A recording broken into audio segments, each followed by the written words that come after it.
What's up, everybody? Welcome to another Headless is Magical Mailbag. Say hi to my co-host, Nick. Nick, how are you doing today? What is up? What's going on, sir? How the hell are you? Doing well, doing well. So we got a lot of mail in the mailbag, but first let's get to our symbols. Do you want to go first or should I? It's up to you. If you want to go first, or I mean, if you want me to go first, I can definitely do that. So that's not a problem. Well, I got mine pulled up, so I might as well add that to the stage. So I want to talk a little bit about Zagreus. And Zagreus is definitely one of the more interesting gods in the Greek pantheon that never gets any attention unless it's in a video game about the underworld, right? So if you've ever played Hades or Hades 2, you know about Zagreus and how he's sort of the main character, but they don't really give you a lot of the backstory. And even in the game, like Dionysus is one of your helpers or patrons in the game, and that doesn't make any sense because Zagreus is Dionysus before dying and being risen again. So it's kind of weird. But anyways, I was playing Hades and I thought to myself, I haven't done Zagreus. I'm going to bring him up. So Zagreus is said to be the son of Zeus and Persephone, right? And Zeus, in the form of a snake, tempted Persephone away from Hades, right? And then she gave birth. Hades thought it was his. Turns out it was his brother's. And so this character, Zagreus, is a guy that's completely out of place, right? So he doesn't feel at home in the underworld because Hades ain't his father, but he doesn't know that. His father is Zeus, Hades' brother, and Hades doesn't know that. So this kind of this goes bad for Hera, right? So Hera finds out that Zeus has another kid with somebody, one of her sisters, and she's pissed. So she goes down and throws Zagreus to the Titans, right? And so he gets ripped apart limb from limb, and then she saves his heart. So as the Titans are full of Zagreus stuff, Zeus comes down and completely decimates all of the Titans with his thunderbolts. And in doing so, the ashes mix with the soil, and that's where humans come from.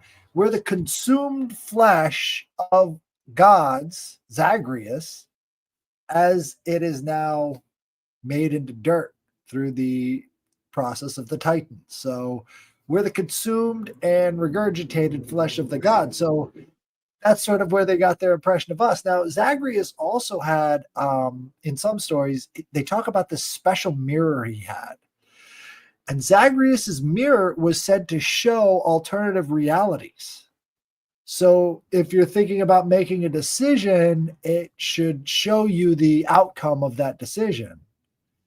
It's really interesting because this is the Greeks talking about multiple world hypothesis, sort of like, what if the strings of fate are realigned and they go differently? And this gives you the result. So they were thinking about this sort of multi-dimensional choose your own adventure thing thousands of years ago. And we're only now starting to think about the multi-world hypothesis when it's sort of like central to the story of Zagreus. But Zagreus, after his heart is saved by Hera, Zeus puts it in his thigh.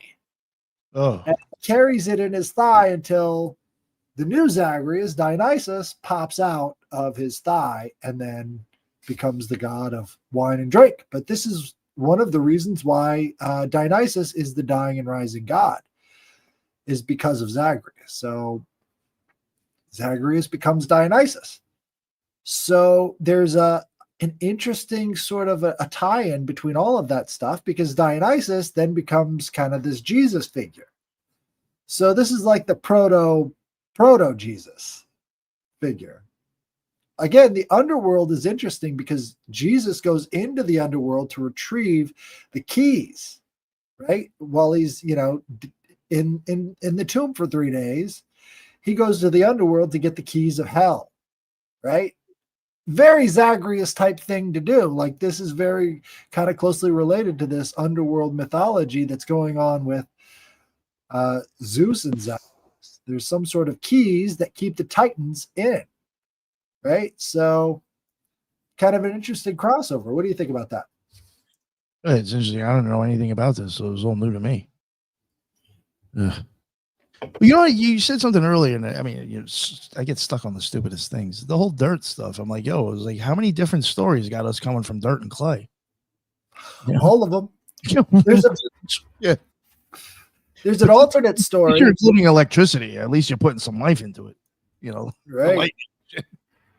Well, they had multiple cosmologies in the Greek, sort of poetry frame of reference, and Prometheus was said to be the other creator of mankind, and he created us out of clay, right? So him and his brother Epimetheus were putting together all of the animals that would populate the earth during the time just past the golden age.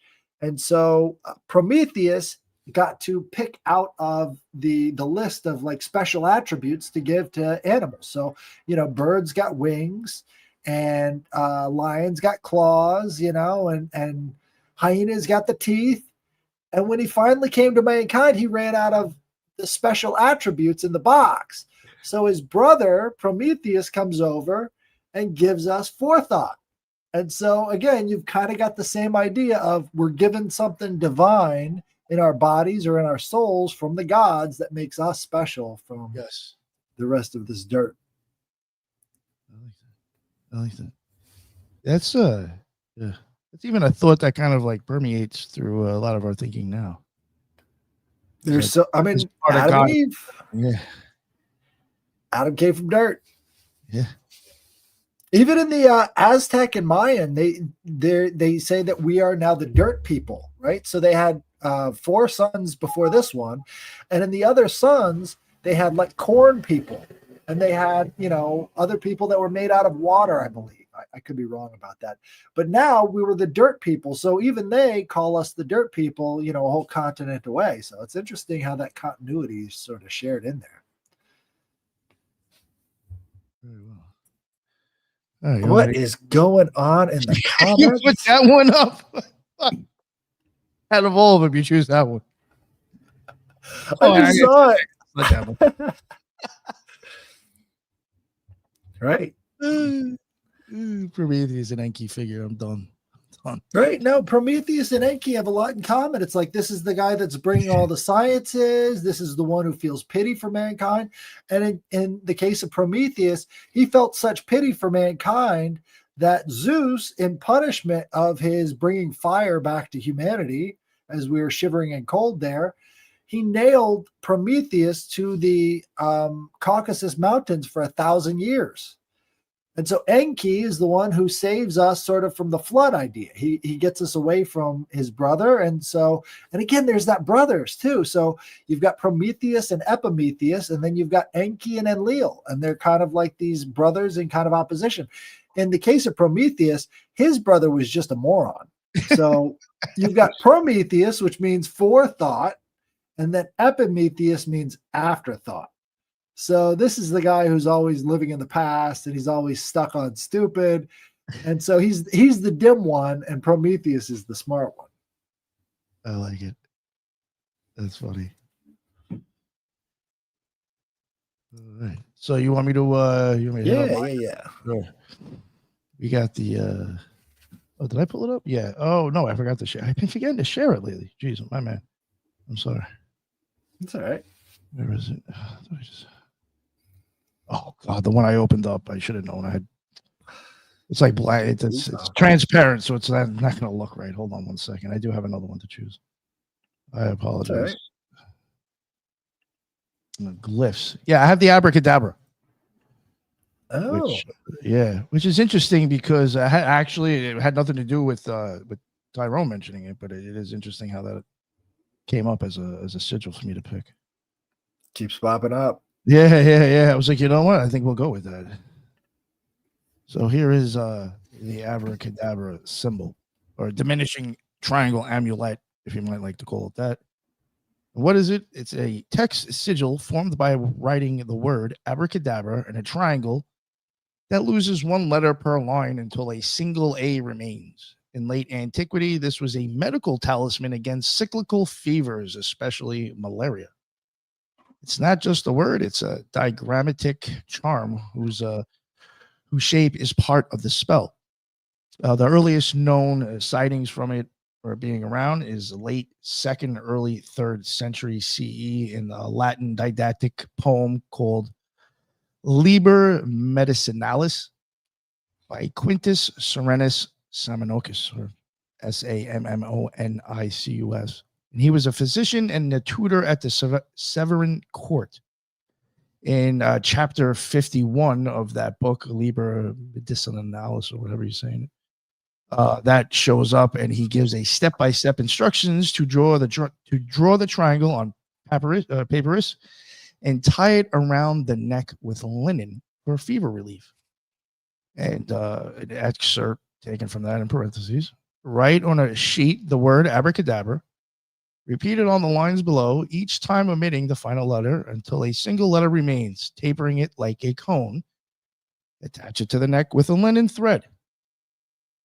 So that's how it was actually taken out of Liber Medicinal, whatever. And where it's been seen, surviving examples, University of Michigan, they have a 3rd century Egyptian papyrus fever amulet and a 6th century Coptic codex that reproduces the abracadabra triangle in it. What it means, the logic of the spell, the diminishing letters enact sympathetic magic. As the word visibly wanes, the illness is supposed to dissipate. The cone of the triangle is explicitly mentioned by Serenus. The material has to be papyrus, and the neck placement are all part of how it works. So there we go. That is my. That's really interesting. I think I have another one that I could show possibly. Yeah, how does that one show up? Yeah, see, that looks weird. Yeah, does it have that? Oh, there you go. Yeah, so that is the abracadabra. I've seen it plenty of times. Never actually knew it had to do anything with sickness or whatever. Well, it's a very interesting sigillation of those letters, because, all of those letters are like big time in magic when you're talking about the barbarous words and all the rest of that. Oh, like yeah, right. Abracadabra, these are like the magic letters, they've got that quality to it. I will give you that. Yeah, that combination. Yeah. Right. And, in the comments, they're talking about Abraxas, Abrasax, or however they said it. And then it got mistranslated and it stuck to the mistranslation. And that's the idea of the 365 degree demon, right? So he's in charge of all 365 degrees in the year. And so in essence, it's like almost every clock that's ticking away is being governed by this strange, cock-headed, snake-legged entity. But I mean, fevers. I'm not seeing the actual connection to fevers, It might be code for something else, because you got a lot of powerful letters there, and they're saying fevers. This is how you treat fevers. You're right. Right. Because you never know. These are alchemists. That's why I was surprised when it was for that. I was like, really? Right. Okay. You say so. See, then you even have just the whole thing. Like, why did Crowley change it to Abracadabra? Right. Like, is that for like if your foot hurts? Like, you know what I'm saying? Like, I just find it weird that he whatever. I was very surprised to hear it was for malaria and fevers. All right, so we got some stories. We still got what's the face in there? Oh, no, God, I forgot. Winter York. I don't think we have any more from Winter. I was gonna get in touch with her, but Winter, you got to send in the address to get some stickers. Right, we got to get those stickers out to you for real. So let me see here. We've got a couple of pieces here. Well, let's just go with Liz S, right? So, hi, Headless Giant. Nick may remember me from around this time last year. We were supposed to meet up in possibly Detroit, but that didn't pan out. I've had experiences. What's that? Yeah, I remember that. It was for the Juggalo thing. That's right. Oh, that's right. I'm supposed to be sending her stickers. She hit me up, told me she sent you an email and wanted stickers. I totally forgot. Fuck. I've had experiences, I believe 6, that I attributed to hallucinations, but I saw them before they actually happened. I didn't think that any of them warranted sharing the information, and I wanted to learn more about them, but without sounding like a crackhead. So recently, on August 24th, I had a near-death experience that was magnanimous in comparison to the other ones, much more in detail. What I believed was the release from my corpse. I've got plenty of information, and I think we could have a high-level conversation where you keep me up to what is pertinent. It might be worth sharing on your podcast. That'd be fun. No. You can reach me at this email. Yeah, she's got some crazy stories. All right. No, that was a quick one, but she's dropping the line. So what do you say next week? We get in touch and get her on the show. Yeah. I'll definitely. She did hit me up and told me. I thought she said that she sent you something. So yeah, I'll hit her up and tell her. Yeah, I got all her info right there. Oh so, yeah. Then hit her up, man. Make it up. Yeah. And let's see. I've got. She already said, "Let's do it." She's in the chat now on my end. Yeah. Awesome. She said, yeah.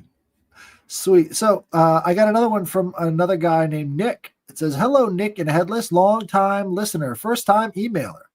So I'm an overnight tractor-trailer contractor for the United States Postal Services, moving in bulk from one side of the distribution center to the other in the glorious state of Maine. I love my truck drivers. Needless to say, I get plenty of time to myself to listen to podcasts and music while on the road. One facility I transport to is completely empty while I am there offloading the trailer, usually around 3 o'clock in the 3 o'clock hour. Last Tuesday, I happened to be in a music mood as I was offloading the trailer full of mail and my Apple Music app malfunctioned. I was at the aforementioned empty facility. I've been using this Apple Music app for years and never have I experienced such a thing. The song I was listening to seemed to fast forward 10x and skipped onto the next song that played even faster than the next. I stopped what I was doing in the trailer and closed out the app. I decided to switch over to Spotify and started listening to Occult Rejects podcast, The Delphi Murders with Austin Picard. Great episode. I put on my work gloves, grabbed the next case full of mail, and began backing out of the trailer when Spotify abruptly stopped working and Apple Music queued back up with Slayer's Raining Blood. Quite frustrated at this point. Nice. I've been listening to that recently, actually. Yeah. Fucking Slayer, dude. I haven't listened to them since high school. Quite frustrated at this point, I couldn't help but laugh at the song choice and headbanged all the way to the male staging area. When I got to the cage to place it, I spun it around and noticed that there was an express mail bag tagged cremated human remains in that very cage. After a cleansing breath, I took my headphones out of my ears and just walked away. I was all set with music for the night. I didn't see any shadow out of the corner of my eyes or flickering overhead lights or anything abnormal, but I can attest that I had some EMF-type technology anomaly definitely occurring during this strange circumstance. Someone or something definitely wanted to listen to that song. And I got his address too, so I'm going to send that over to you. Hell yeah. Thank you. Thank you, Nick Fletcher. Yeah, that was a great story. I'd like to get some stickers out to you. Haunted mailbag, dude. That's right up this show's alley. Yo, right? That's perfect. He's got the haunted mailbag. That's fucked out. Yeah. You know, it's funny. I didn't make that connection until you just said it out. I was like, "Fuck, right." What the fuck? That's awesome. Yeah, he knew that shit. That's a fabricated story. I don't think he put it together. He said last week, he said, if you make one up, he'll send out stickers. All right. Nice. Well, that's... I fell down the stairs and stubbed my toe. Can I get some free stickers? Hey man, you never know. I've had my stuff fuck up when I'm outside of like cemeteries and stuff. Like I'll have, again, like the apps will switch, or I'll hear some sort of radio signal coming through, and it's just like I'm just driving outside of this freaking cemetery I drive by every night. Shouldn't be doing that, but something weird happens. And it's not uncommon with electronics and the dead to have some sort of a conversation. Yo, there's this dude that I tried to contact him to see if I can get him on the show. He's like a paranormal dude, and sometimes he goes to these places and he'll like clean. I don't know if it's a thing with people like paranormal. They like cleaning headstones, I guess, as a community service. and he's cleaning the headstone of like some child, and he's got like his box with him, and this thing starts having a conversation with them, telling him to stop cleaning the shit. I was like, I gotta get you on, and you gotta show this shit. Right. It was kind of answering like that. I'm very skeptical with that stuff, but his caught my attention. Just put it that way. Yeah. That's awesome. We had that guy from, I think it was Atlanta. Oh yeah. CLT. Yeah. The guy from Charlotte. Yeah. Charlotte. That's right.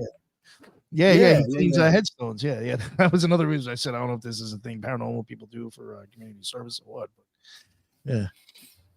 Absolutely. I mean, it's a cool way to get in. It's a cool way to get into a graveyard and hang out for a while. Like, let's clean a couple. Right. It's showing respect for the dead. We hardly ever do that. It's just the cemeteries sit there. We just drive by them. Hardly anybody ever goes in to honor their ancestors or honor the spirits that are hanging around. Yeah. No wonder we have so many hauntings and so many possessions. It's like we don't honor our dead anymore. So clearly, they're kind of pissed about that.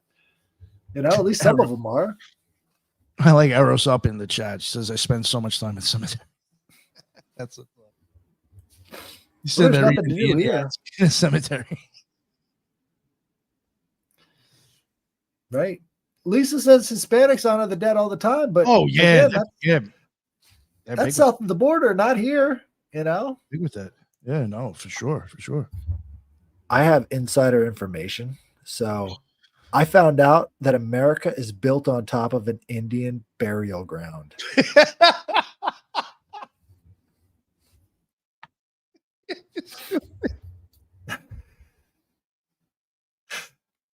The amount of dead people that needed to be created just for us to be here. Right. Fuck. It's fucked up. It's like not even funny to really think about.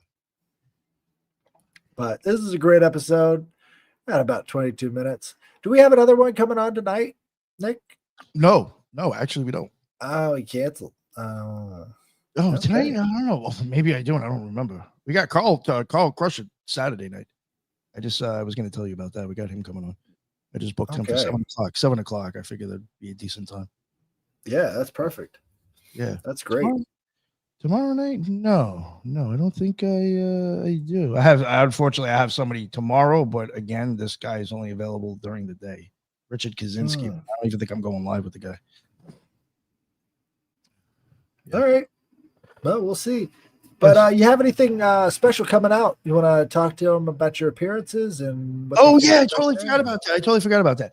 Oh, that's right. And tomorrow's Friday. I am trying to get somebody for tomorrow night. Believe it or not, I'm going to see if I can get that guy on for Shakespeare, who was supposed to do it last week. I hit him up. I just don't know if he's going to be available. Me asking him what's up with tomorrow. It's already Thursday. But the events. I wanted to say that at the beginning. Unfortunately, I totally forgot myself. October 4th, we will be at let me see here. October 4th, Bigfoot Comicon at the Fun Factory. And that is at 1024 Georgia Road, Franklin, North Carolina. That should be me, Tyrone, and maybe one or two other people from the Occult Rejects might be the surprise. Yes, we got that going on. We will have T-shirts, and we should have, if the mail doesn't get here by then, there's a problem. It must be another haunted mailbag. I should have Headless's art, too, with us. So I will have that. I think this thing is like literally $5 at the door. So, if you're in the area, it's going to cost you $5. You can come hang out. Like I said, if you don't like the show, you can stop by, tell us to go fuck ourselves for $5. You know what I'm saying? So maybe buy a T-shirt while you're there. Come check that out. And then the 18th, we got another one, but I'll start promoting that as we get closer to that one. But if you're in anywhere close to Franklin, North Carolina, the Occult Rejects will be there. So come check us out. We got to start doing a podcaster dunk tank. Pay $5, dunk the podcaster. Oh God. Yeah, That'd right. be amazing. We'd make so much money.